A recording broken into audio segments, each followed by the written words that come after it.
Good morning student. In last lecture we learned some types of inflation. In today's lecture we learn some important types of inflation. So we start with first demand pull inflation. The concept of demand pull inflation was developed by the J.M. Keynes. It refers to that types of inflation which arise due to the aggregate demand for the goods and services being more than the supply of goods and services. The demand for goods and services may be more due to the increase in money supply. Demand pull inflation is generally associated with the level of full employment. Full employment refers to the situation where the resources of the economy are fully employed. In such a situation, if the money supply increase, demand for goods and services will increase. However, supply cannot increase as the resources are fully utilized. Other factors like increase in public expenditure, increase in investment, increase in export earning, etc. can be lead to increase in demand and this will turn lead to the demand pull inflation. तर या ठिकाणी आपल्याला first type दिला तो म्हणजे demand pull inflation. तर demand pull inflation ही concept त्या ठिकाणी J.M. केन्स यांनी डेव्हलप केलेली आहे. तर त्यांनी असं सांगितले की डिमांड पुल इन्फ्लेशन म्हणजेच काय, तर ज्या वेळेला प्रोडक्ट किंवा सर्व्हिसेसची डिमांड ही त्याच्या सप्लायपेक्षा जास्त असते आणि त्याच्या माध्यमातून त्या ठिकाणी प्रोडक्ट किंवा सर्व्हिसेसचे ज्या प्राईस वाढतात त्यालाच ठिकाणी आपण डिमांड पुल इन्फ्लेशन असं म्हटलं जातं. किंवा त्या ठिकाणी मनी सप्लायमध्ये वाढ झाल्यामुळे त्या ठिकाणी वेगळ्या प्रकारचे गुड्स अँड सर्व्हिसेसची जी काही डिमांड वाढते आणि त्याच्या माध्यमातून जी महागाई वाढते त्यालाच ठिकाणी आपण डिमांड पुल इन्फ्लेशन असं म्हटलं जातं. तर या ठिकाणी आपल्याला लक्षात येईल की डिमांड पुल इन्फ्लेशन जे आहे हे त्या ठिकाणी आपल्याला generally level of full employment बरोबर असोसिएट असलेलं दिसून येतं. तर ते कशा पद्धतीने, तर फुल एम्प्लॉयमेंट म्हणजेच काय, तर इकॉनॉमीमधील जे काही वेगळ्या प्रकारचे रिसोर्सेस आहेत ते फुल्ली एन्जॉयड म्हणजेच त्या ठिकाणी प्रोडक्शनमध्ये पूर्णपणे ठिकाणी यूज केले जातात असं आपण त्या ठिकाणी फुल एम्प्लॉयमेंटच्या माध्यमातून मानलं जातं. आणि अशा सिच्युएशनमध्ये जर त्या ठिकाणी मनीचा सप्लाय वाढला म्हणजेच पैशाचा सप्लाय हा मार्केटमध्ये मोठ्या प्रमाणात वाढला आणि त्याच्या माध्यमातून जर गुड्स अँड सर्व्हिसेस या जर त्या ठिकाणी त्याची डिमांड जर वाढली तर त्या ठिकाणी आपण सप्लाय हा वाढू शकत नाही. कारण का, तर ऑलरेडी त्या ठिकाणी आपल्या जे काही वेगळ्या प्रकारचे रिसोर्सेस आहेत ते फुल्ली युटिलाइज त्या ठिकाणी होत असतात. त्यामुळे आपण कोणत्या प्रकारे सप्लाय त्या ठिकाणी वाढू शकत नाही. परंतु इतर जे काही फॅक्टर आहेत म्हणजे त्या ठिकाणी पब्लिक एक्सपेंडिचर असेल ते वाढलेले आपल्याला दिसून येतात. त्याचबरोबर इन्व्हेस्टमेंट वाढलेली दिसून येते. त्याचबरोबर एक्सपोर्ट अर्निंग जे आहे ते आपल्याला वाढलेलं दिसून येतं आणि याच्या माध्यमातून वेगळ्या प्रकारचे गुड्स किंवा सर्व्हिसेस जे आहेत त्याची डिमांड ही त्या ठिकाणी आपल्याला वाढलेली दिसून येते आणि याच्या माध्यमातून ॲटोमॅटिकली त्या ठिकाणी प्रोडक्ट किंवा सर्व्हिसेसच्या प्राईस त्या ठिकाणी वाढलेल्या दिसून येतात. त्यालाच त्या ठिकाणी आपण डिमांड पुल इन्फ्लेशन असं म्हटलं जातं. तर डिमांड पुल इन्फ्लेशन जे आहे ते आपल्याला खाली दिलेल्या डायग्रामच्या माध्यमातून रिप्रेझेंट केलेलं आहे. तर ते कशा पद्धतीने ते आपण आता पुढे पाहणार आहोत. तर या ठिकाणी आपल्याला 11.2 या डायग्रामच्या माध्यमातून त्या ठिकाणी आपल्याला डिमांड पुल इन्फ्लेशन हे रिप्रेझेंट केलेलं आहे. तर एक्स ॲक्सिसवरती आपल्याला aggregate demand and aggregate supply represent केलेला आहे आणि वाय ॲक्सिसवरती आपल्याला प्राईस लेवल रिप्रेझेंट केलेले आहेत. तर डायग्राममध्ये बघितलं तर आपल्याला लक्षात येईल की ज्या वेळेला OQ सप्लाय होता त्यावेळेला DD पर्यंत आपल्याला ठिकाणी डिमांड असलेली दिसून येते आणि त्याच्या माध्यमातून E हा इक्विलिब्रियम पॉईंट ठिकाणी आपल्याला आढळलेला दिसून येतो.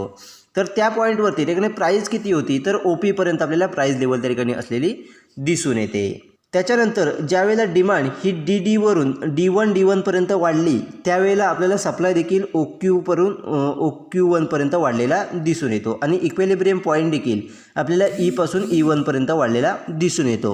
आणि ज्यावेळेला ठिकाणी सप्लाय आणि डिमांड दोन्ही वाढले त्यावेळेला प्राईस देखील आपल्याला OP पासून OP1 पर्यंत वाढलेली दिसून येते.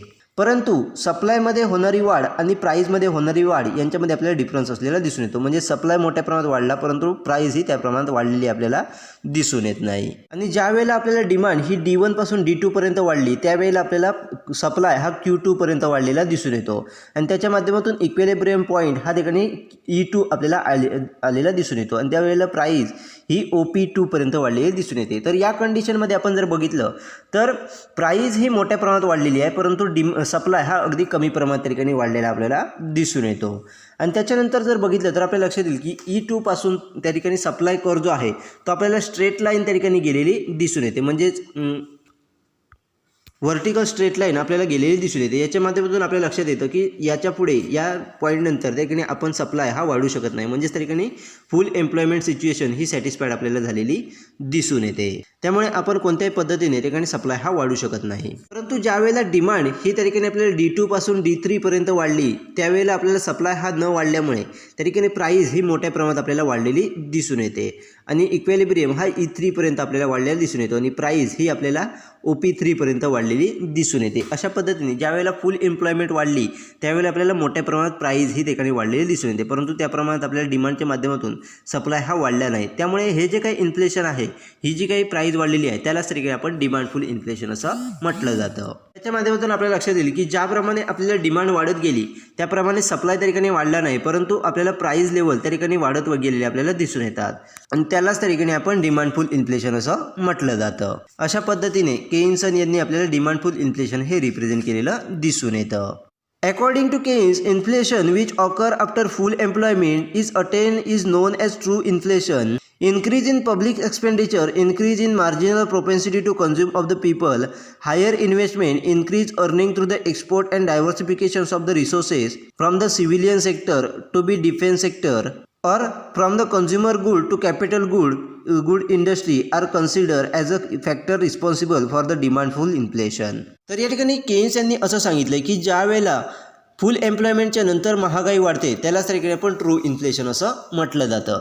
तर डिमांडफुल इन्फ्लेशनवरती कोणकोणते फॅक्टर त्या ठिकाणी कन्सिडर केले जातात किंवा डिमांडफुल इन्फ्लेशन होण्यामध्ये कोणकोणते फॅक्टर त्या ठिकाणी महत्त्वाचे मानले जातात, तर त्या ठिकाणी पब्लिक एक्सपेंडिचरमध्ये होणारी वाढ असेल, त्याचबरोबर मार्जिनल प्रोपेन्सिटी टू कन्झ्युम ऑफ पीपलमध्ये होणारी वाढ असेल, त्याचबरोबर हायर इन्व्हेस्टमेंट असेल, त्याचबरोबर एक्सपोर्टच्या माध्यमातून होणारी अर्निंग असेल, त्याचबरोबर सिव्हिलियन सेक्टरकडून डिफेन्स सेक्टरकडे वेगळ्या प्रकारचे रिसोर्सेसचं डायव्हर्सिफिकेशन असेल, त्याचबरोबर कन्झ्युमर गुड्सकडून कॅपिटल गुड्सकडे डायव्हर्सिफिकेशन असेल. अशा पद्धतीचे वेगवेगळे फॅक्टर जे आहेत हे त्या ठिकाणी आपल्याला डिमांडफुल इन्फ्लेशनसाठी रिस्पॉन्सिबल असलेले दिसून येतात, असं केइन्सन यांनी आपल्याला सांगितलेलं आहे. अशा पद्धतीने डिमांडफुल इन्फ्लेशन ही कॉन्सेप्ट या ठिकाणी आपल्याला दिलेली आहे. Next types is cost push inflation. Cost push inflation refers to the rise in price level due to rise in cost of production.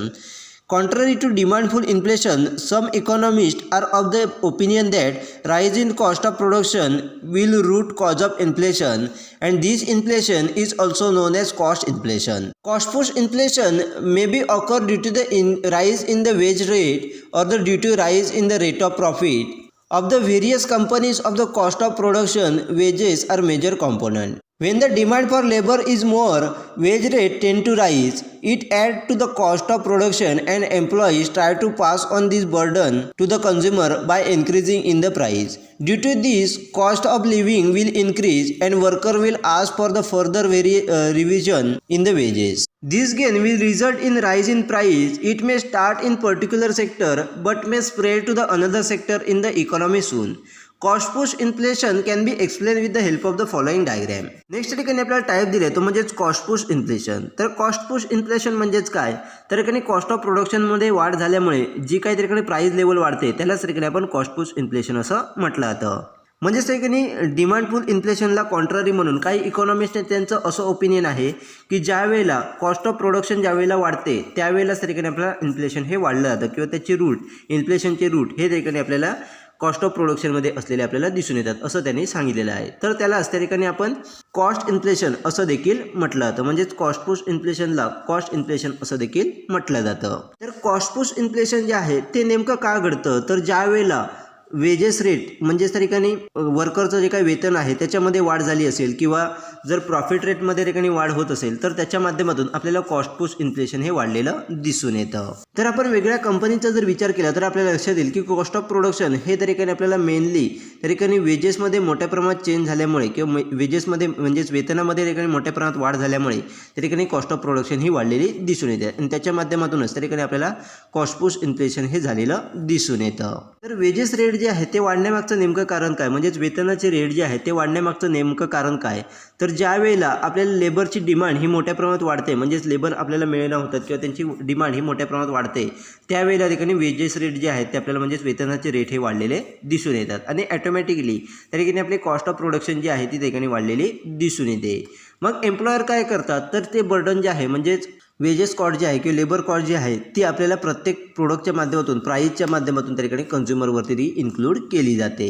आणि याच्यामुळे काय होतं तर प्रत्येक व्यक्तीची काय लिव्हिंग कॉस्ट जी आहे, कॉस्ट ऑफ लिव्हिंग जी आहे ती आपल्या ठिकाणी वाढलेली दिसून येते. आणि त्याच्या माध्यमातून वर्कर त्या ठिकाणी आपल्याला नेक्स्ट वेजेसमध्ये रिव्हिजन कधी मिळणार आहे किंवा वेतनमध्ये कधी वाढ होणार आहे याच्याकडे आपल्याला फोकस करताना किंवा त्याची विचारणा करताना आपल्याला दिसून येतात. आणि त्याचा इफेक्ट परत त्या ठिकाणी आपल्याला प्राईजवरती त्या ठिकाणी झालेला दिसून येतो. तर वेज रेटमध्ये वाढ होणे हे त्या ठिकाणी आपल्याला सुरुवातीला अगदी काही सेक्टरमध्ये त्या ठिकाणी झालेले दिसून येते. म्हणजेच इकॉनॉमीमधील काही पर्टिक्युलर सेक्टरमध्ये त्या ठिकाणी वेज रेटमध्ये वाढ होणं हे सुरू झालेले दिसून येतं. आणि हळूहळू पूर्ण इकॉनॉमीमध्ये जे काही सर्व सेक्टर आहे त्या सर्व सेक्टरमध्ये आपल्याला स्प्रेड झालेलं दिसून येतं. आणि त्याच्या माध्यमातून पूर्ण इकॉनॉमीमध्ये वेज रेट जे आहेत त्या ठिकाणी वाढलेले आपल्याला दिसून येतात. तर कॅश पुश इन्फ्लेशन जे आहे ते आपल्याला खाली दिलेल्या डायग्रामच्या माध्यमातून रिप्रेझेंट केलेले आहे. ते कशा पद्धतीने होतं ते आपण आता पुढे समजून घेऊया.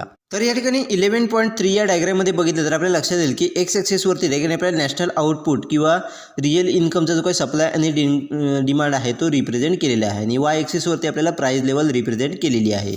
तर या डायग्राममध्ये बघितलं तर आपल्याला लक्षात येईल की डी कर्वच्या माध्यमातून त्या ठिकाणी आपल्याला डिमांड कर्व रिप्रेझेंट केलेला आहे आणि एस कर्वच्या माध्यमातून त्या ठिकाणी सप्लाय कर्व हा रिप्रेझेंट केलेला आहे.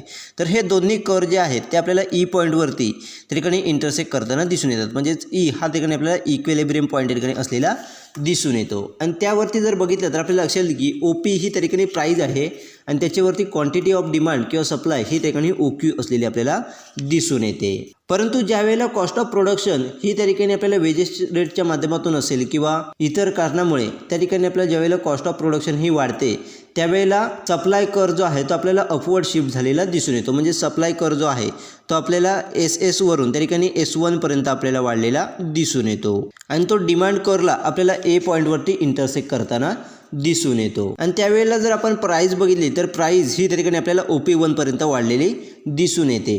आणि क्वांटिटी जी आहे ती आपल्याला OQ1 पर्यंत कमी झालेली दिसून येते. म्हणजेच इक्विलिब्रियम क्वांटिटी ही त्या ठिकाणी आपल्याला OQ पासून OQ1 पर्यंत कमी झालेली दिसून येते. त्याच ठिकाणी आपल्याला लक्षात येईल की ज्या वेळेला प्रोडक्शन कॉस्ट ही वाढली त्यावेळेला आपल्याला क्वांटिटी जी आहे ते आपल्याला कमी झालेले डिक्लाइन झालेले दिसून येतं. क्वांटिटीमध्ये डिक्लाइन झालेलं आपल्याला दिसून येतं. आणि याच्या माध्यमातून त्या ठिकाणी आपल्याला एम्प्लॉयमेंट जी आहे ती कुठेतरी रिड्यूस झालेली दिसून येते. मग फुल एम्प्लॉयमेंट मेंटेन करण्यासाठी गव्हर्नमेंटच्या माध्यमातून वेगळ्या प्रकारचे एक्सपेंडिचर हे त्या ठिकाणी इन्क्रीज केले जातात. म्हणजे एक्सपेंडिचर हे वाढवले जातात. आणि ज्या वेळेला गव्हर्नमेंटकडून वेगळ्या प्रकारचे एक्सपेंडिचर हे वाढवले जातात त्यावेळेला मोठ्या प्रमाणात गुड्स आणि सर्व्हिसेसची डिमांड ही त्या ठिकाणी आपल्याला वाढलेली दिसून येते. त्यामुळे डिमांड कर्व जो आहे तो आपल्याला D1 पर्यंत शिफ्ट झालेला दिसून येतो. आणि सप्लाय कर्व SS1 जो आहे तो त्या ठिकाणी आपल्याला D1ला त्या ठिकाणी E1 पॉईंटवरती इंटरसेक्ट करताना दिसून येतो. मग या ठिकाणी जर इक्विलिब्रियम प्राईस जर आपण बघितली तर OP2 पर्यंत त्या ठिकाणी आपल्याला प्राईस वाढलेली दिसून येते. आणि क्वांटिटी ही OQ पर्यंत आपल्याला असलेली दिसून येते. परंतु म्हणजेच क्वांटिटीमध्ये कोणत्याही प्रकारचा चेंज न होता त्या ठिकाणी आपल्याला प्राईजमध्ये मोठ्या प्रमाणात वाढ झालेली त्या ठिकाणी दिसून येते. नंतर ज्या वेळेला परत त्या ठिकाणी आपल्याला कॉस्ट ऑफ प्रोडक्शन हे वाढते त्यावेळेला सप्लाय हा S1 पासून S2 पर्यंत वाढलेला आपल्याला दिसून येतो. आणि त्यावेळेला D1 पॉईंटला D1 कर्वला B पॉईंटवरती आपल्याला इंटरसेक्ट करताना दिसून येतो. आणि त्यावेळेला प्राईस ही P3 पर्यंत आपल्याला वाढलेली दिसून येते. परंतु त्या ठिकाणी क्वांटिटी जी आहे ती आपल्याला Q पासून Q1 पर्यंत आपल्याला कमी झालेली दिसून येते.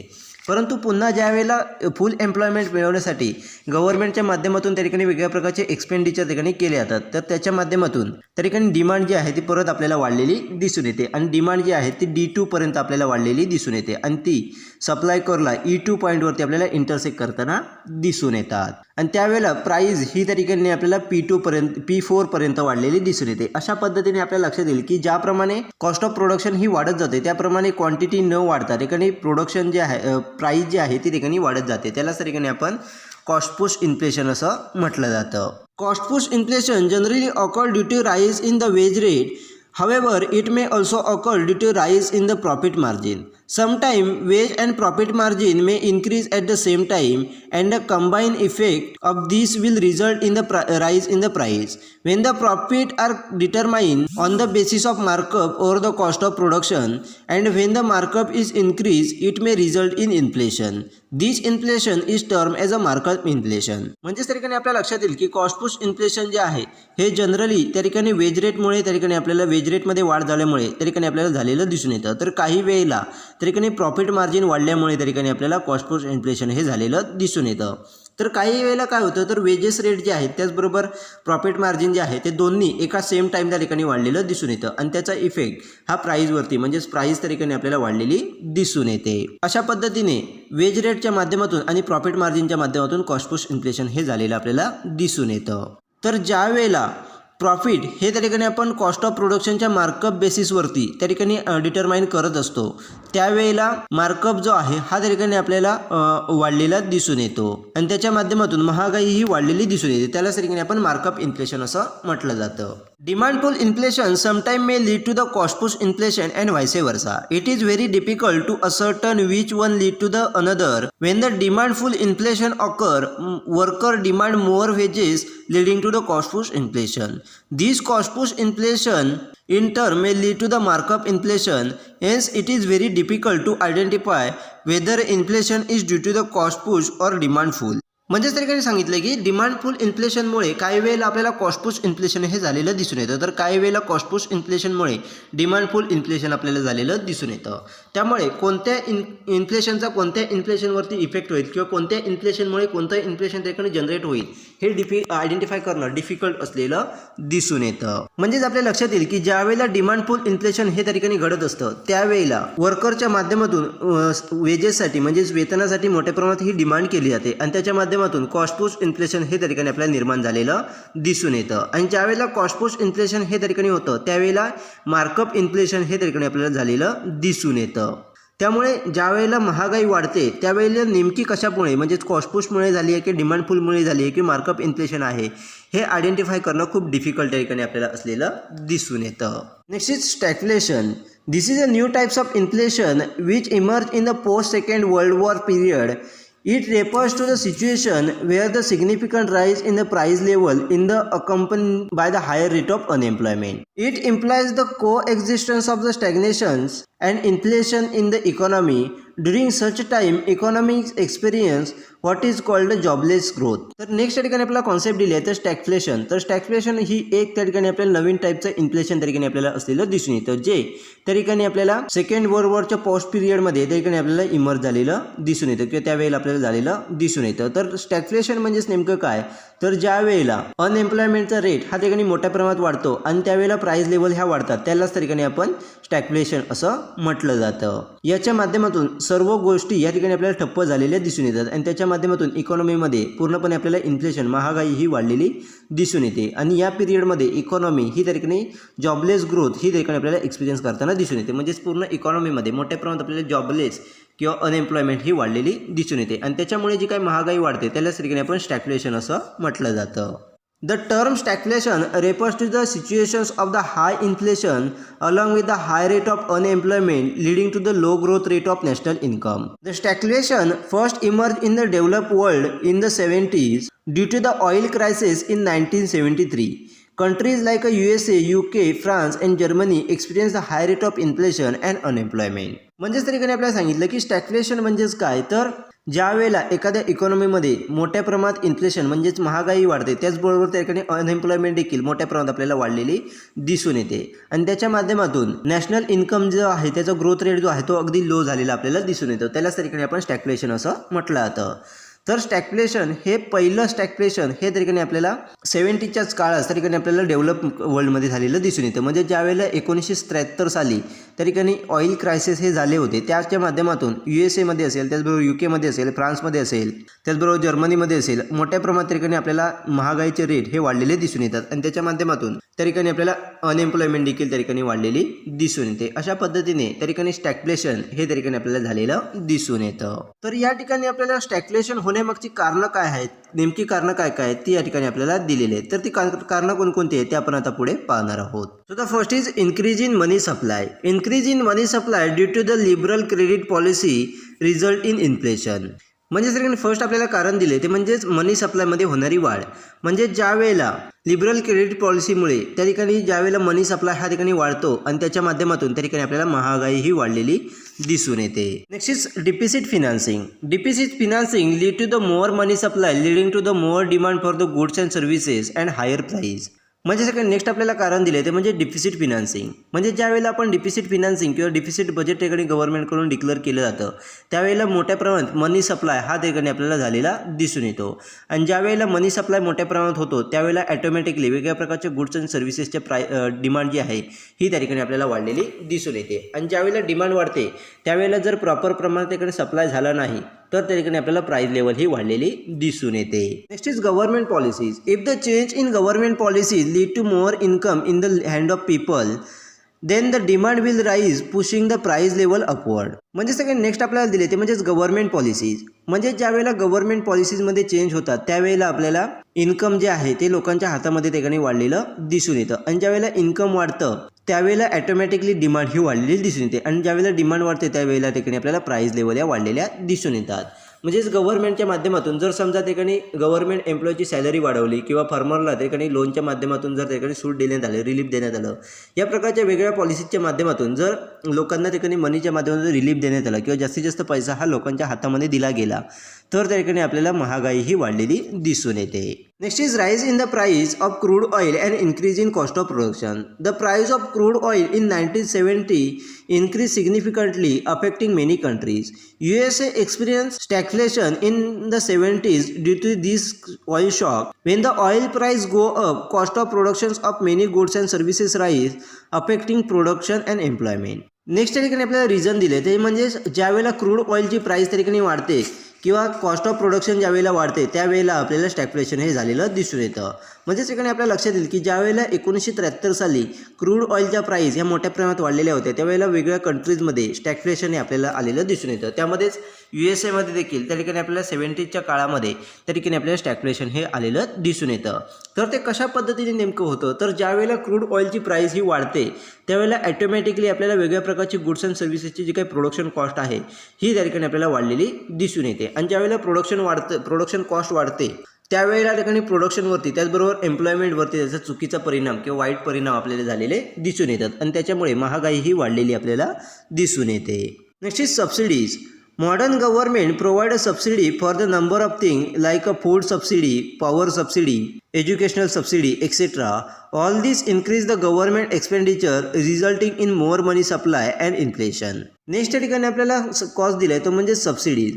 म्हणजेच गव्हर्नमेंटच्या माध्यमातून त्या ठिकाणी आपल्याला वेगळ्या प्रकारच्या सबसिडीज या प्रोव्हाइड केल्या जातात. मग त्या ठिकाणी फूड सबसिडीज असेल, पॉवर सबसिडी असेल, एज्युकेशनल सबसिडी असेल, अशा पद्धतीच्या वेगळ्या सबसिडीज प्रोव्हाइड केल्या जातात आणि याच्या माध्यमातून गव्हर्नमेंट एक्सपेंडिचर जे आहेत ते आपल्याला वाढलेले दिसून येतात. आणि ज्यावेळेला गव्हर्नमेंट एक्सपेंडिचर हे वाढतात त्यावेळेला ॲटोमॅटिकली मनी सप्लाय हा ठिकाणी वाढलेला दिसून येतो आणि मनी सप्लाय वाढल्यामुळे महागाई ही वाढलेली दिसून येते. Next is rise in the cost of production.